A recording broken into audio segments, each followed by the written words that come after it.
بسم اللہ الرحمن الرحیم۔ السلام علیکم محترم ناظرین، حضرت حفصہ بنت عمر رضی اللہ تعالیٰ عنہ کی پہلی شادی حضرت حنیس بن حذیفہ سے ہوئی۔ یہ وہ وفا شاعر صحابی تھے جنہیں بدر میں شرکت کی سعادت ملی۔ ایسے سخت زخم آئے جن کے نتیجے میں آپ کی شہادت واقع ہوئی۔ بعض دیگر روایات کے مطابق آپ رضی اللہ تعالیٰ عنہ کی شہادت دراصل احد میں شرکت کے بعد لگنے والے زخموں کے نتیجے میں ہوئی تھی۔ ان کی وفات کے بعد حضرت حفصہ رضی اللہ تعالیٰ عنہ حضرت محمد صلی اللہ علیہ وآلہ وسلم کی عقد میں آئیں۔ یہ واقعہ ہجرت کے تقریباً 30 ماہ بعد دوسرے یا تیسرے سال ہجرت کا ہے۔ حضرت حنیس بن حذیفہ کی شہادت کے بعد جب حضرت حفصہ رضی اللہ تعالیٰ عنہ بیوہ ہو گئیں تو ان کی عدت پوری ہو جانے کے بعد حضرت عمر رضی اللہ تعالیٰ عنہ کو اپنی 21 سالہ جوان بیٹی کے رشتے کی فکر ہونے لگی۔ انہوں نے اپنے قریب ترین دوستوں میں یہ رشتہ طے کرنا چاہا۔ پہلے حضرت عثمان رضی اللہ تعالیٰ عنہ کو حضرت حفصہ رضی اللہ تعالیٰ عنہ کا رشتہ پیش کیا۔ انہوں نے جواباً کہا کہ فی الحال وہ دوسری شادی کا ارادہ نہیں رکھتے۔ حضرت عمر رضی اللہ تعالیٰ عنہ کی فکر اپنی جگہ قائم رہی، چنانچہ انہوں نے حضرت ابوبکر صدیق رضی اللہ تعالیٰ عنہ کو یہ رشتہ پیش کیا، مگر وہ خاموش رہے اور کوئی جواب نہ دیا۔ کچھ دن گزرے تو حضور صلی اللہ علیہ وآلہ وسلم کی طرف سے حضرت حفصہ رضی اللہ تعالیٰ عنہ کے رشتے کا پیغام آیا، جو حضرت عمر رضی اللہ تعالیٰ عنہ نے بڑی خوشی سے قبول کر لیا۔ اس واقعے کے کچھ عرصہ بعد جب حضرت ابوبکر صدیق رضی اللہ تعالیٰ عنہ حضرت عمر رضی اللہ تعالیٰ عنہ سے ملے تو ان سے کہا کہ مجھے احساس ہے کہ جب آپ نے حفصہ کے رشتے کا ذکر مجھ سے کیا تو میں خاموش رہا تھا، شاید اس خاموشی سے آپ کو کچھ رنج ہوا ہو۔ حضرت عمر صاف دل انسان تھے، فرمانے لگے واقعی مجھے بھی اس بات کا صدمہ پہنچا تھا، کیونکہ میں نے خاص تعلق محبت سے آپ کو اس رشتے کی پیشکش کی اور آپ نے کوئی جواب ہی نہیں دیا۔ حضرت ابوبکر صدیق رضی اللہ تعالیٰ عنہ نے وضاحت فرمائی کہ عمر، واقعہ یہ ہے کہ آپ کی طرف سے رشتے کی تجویز سے کچھ عرصہ قبل حضور صلی اللہ علیہ وآلہ وسلم بطور مشورہ حفصہ کے رشتے کا ذکر اپنی ذات کے لیے مجھ سے فرما چکے تھے، اس لیے میں خاموش رہا، کیونکہ میں حضور صلی اللہ علیہ وآلہ وسلم کی رازدانہ مشاورت کا ذکر آپ سے نہیں کر سکتا تھا، یہاں تک کہ خود حضور صلی اللہ علیہ وآلہ وسلم کی طرف سے یہ مبارک پیغام آپ کو پہنچ جائے۔ ہاں، اگر حضور صلی اللہ علیہ وآلہ وسلم نے اس رشتے کا ذکر اپنے لیے نہ کیا ہوتا تو میں آپ کی خواہش کے احترام میں ضرور یہ رشتہ قبول کر لیتا۔ حضرت عمر رضی اللہ تعالیٰ عنہ نے حضور صلی اللہ علیہ وآلہ وسلم کی خدمت میں بھی یہ عرض کر دیا تھا کہ یا رسول اللہ، میں نے اپنے 2 قریبی ساتھیوں کے سامنے حفصہ کا رشتہ پیش کیا مگر انہوں نے قبول نہ کیا۔ حضور صلی اللہ علیہ وآلہ وسلم نے ایسا پیارا جواب دیا جس سے ان کی تسلی ہو گئی۔ آپ نے فرمایا، اے عمر رضی اللہ تعالیٰ عنہ، آپ کی بیٹی کے رشتہ کا جو انتظام کرے گا وہ عثمان رضی اللہ تعالیٰ عنہ سے بہتر ہے، اور عثمان رضی اللہ تعالیٰ عنہ کو جو رشتہ عطا کرے گا وہ آپ کی بیٹی سے بہتر ہے۔ اور پھر یہی ہوا۔ حضور صلی اللہ علیہ وآلہ وسلم کے ساتھ حضرت حفصہ بنت عمر رضی اللہ تعالیٰ عنہ کا عقد ہوا اور حضرت عثمان رضی اللہ تعالیٰ عنہ کی شادی حضور صلی اللہ علیہ وآلہ وسلم کی صاحبزادی حضرت ام کلثوم رضی اللہ تعالیٰ عنہ سے ہو گئی۔ یہ واقعہ حضرت عثمان رضی اللہ تعالیٰ عنہ کی پہلی بیوی حضرت رقیہ بنت رسول صلی اللہ علیہ وآلہ وسلم کی وفات کے بعد کا ہے۔ جب ایک طرف وہ اپنی بیوی حضرت رقیہ کی وفات کے صدمے میں تھے تو دوسری طرف یہ احساس غالب تھا کہ حضور صلی اللہ علیہ وآلہ وسلم کے ساتھ ان کی دامادی کا تعلق نہیں رہا۔ اسی دوران حضرت عمر رضی اللہ تعالیٰ عنہ کی طرف سے حضرت حفصہ رضی اللہ تعالیٰ عنہ کے رشتے کی تجویز ہوئی، مگر حضرت عثمان نے معذرت کر لی۔ بعد میں حضرت ام کلثوم بنت رسول صلی اللہ علیہ وآلہ وسلم کے ساتھ حضرت عثمان رضی اللہ تعالیٰ عنہ کی شادی ہو گئی اور یوں رسول اللہ صلی اللہ علیہ وآلہ وسلم کی یہ بات پوری ہو گئی۔ حضرت حفصہ بنت عمر رضی اللہ تعالیٰ عنہ کے مزاج میں اپنے والد کی جلالی طبیعت کا کچھ رنگ موجود تھا۔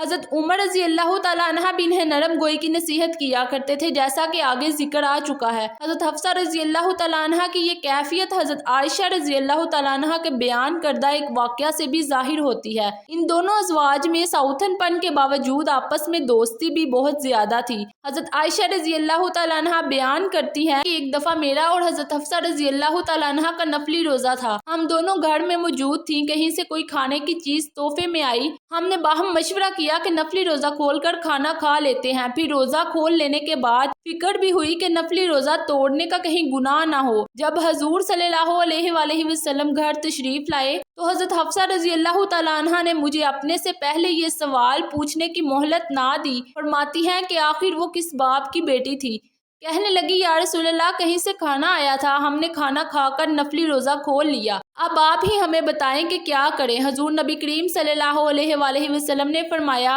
اب اس کے بدلے میں آپ دونوں کو نفلی روزہ رکھنا ہوگا۔ حضرت حفصہ رضی اللہ تعالیٰ عنہ کی طبیعت اور مزاج کی مناسبت سے یہ واقعہ بھی قابل ذکر ہے کہ رسول اللہ صلی اللہ علیہ وآلہ وسلم نے کچھ عرصہ کے لیے بعض مصالحہ کے تحت 1 ماہ کے لیے ازواج سے علیحدگی اختیار کر لی۔ اسی دوران مشہور ہو گیا کہ آپ نے بیویوں کو طلاق دے دی ہے۔ انہی دنوں کی بات ہے کہ حضرت عمر رضی اللہ تعالیٰ عنہ کی بیوی نے کسی معاملہ میں انہیں مشورہ دینا چاہا تو وہ سخت خفا ہوئے کہ مردوں کے معاملات میں عورتوں کی مداخلت کے کیا معنی۔ تب ان کی بیوی کہنے لگی آپ کی اپنی بیٹی حفصہ تو رسول اللہ صلی اللہ علیہ وآلہ وسلم کے آگے بولتی ہے اور ان کو جواب دیتی ہے، یہاں تک کہ بعض دفعہ رسول اکرم صلی اللہ علیہ وآلہ وسلم سارا دن اس سے ناراض رہتے ہیں۔ یہ بات آپ کو سخت ناگوار گزری اور اپنی بیٹی حفصہ کی خبر لینے ان کے گھر پہنچ گئے اور پوچھا کیا تمہارے آگے سے بولنے کی وجہ سے رسول صلی اللہ علیہ وآلہ وسلم بعض دفعہ سارا دن تم سے ناراض رہتے ہیں؟ انہوں نے عرض کیا کہ ہاں بعض دفعہ ایسا ہو جاتا ہے۔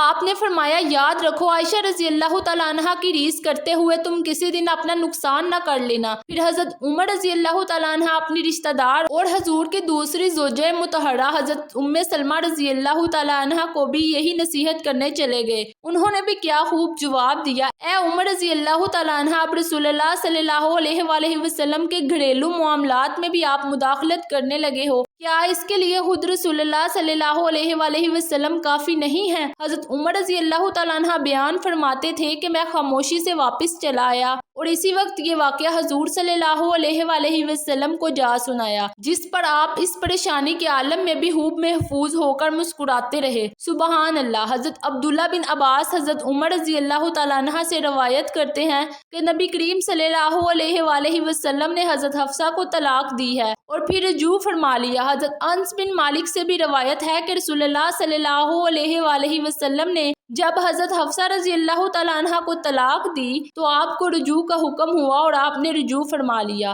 قیس بن زید سے روایت ہے کہ رسول اکرم صلی اللہ علیہ وآلہ وسلم نے ایک دفعہ حضرت حفصہ رضی اللہ تعالیٰ عنہ کی طلاق کا ارادہ کیا۔ اتفاق سے اس موقع پر حضرت حفصہ رضی اللہ تعالیٰ عنہ کا ماموں ان کے گھر آیا ہوا تھا تو وہ بے اختیار رو پڑی اور کہنے لگی خدا کی قسم یہ مت سمجھنا کہ کسی اکتاہٹ اور بیزاری کی وجہ سے حضور صلی اللہ علیہ وآلہ وسلم نے مجھے طلاق دے دی۔ اسی اثناء میں حضور صلی اللہ علیہ وآلہ وسلم گھر تشریف لائے تو حضرت حفصہ رضی اللہ تعالیٰ عنہ اپنی چادر سنبھالنے لگی۔ رسول اللہ صلی اللہ علیہ وآلہ وسلم نے فرمایا جبرائیل میرے پاس آئے اور مجھے کہا کہ حفصہ سے رجوع کر لیں اور وہ روزے رکھنے والی اور بہت عبادت گزار ہیں اور یہ جنت میں بھی آپ کے ساتھ ہوں گی۔ حضرت حفصہ کے حق میں یہ بات عظیم و عالی شان گواہی ہے جس سے آپ کے روحانی مقام کا بھی اندازہ ہوتا ہے۔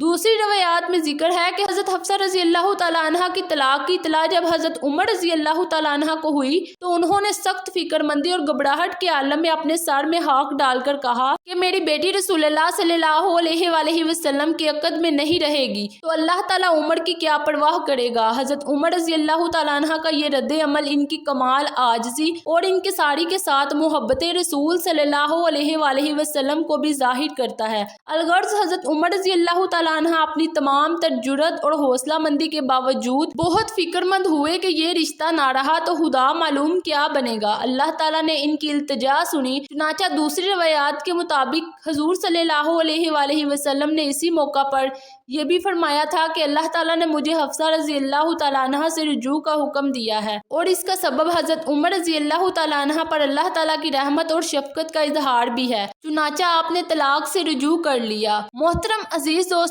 آج کی ویڈیو میں تھا بس اتنا ہی۔ اسی طرح کی اسلامک ویڈیوز دیکھنے کے لیے ہمارے چینل کو ضرور سبسکرائب کریں۔ اللہ نگہبان۔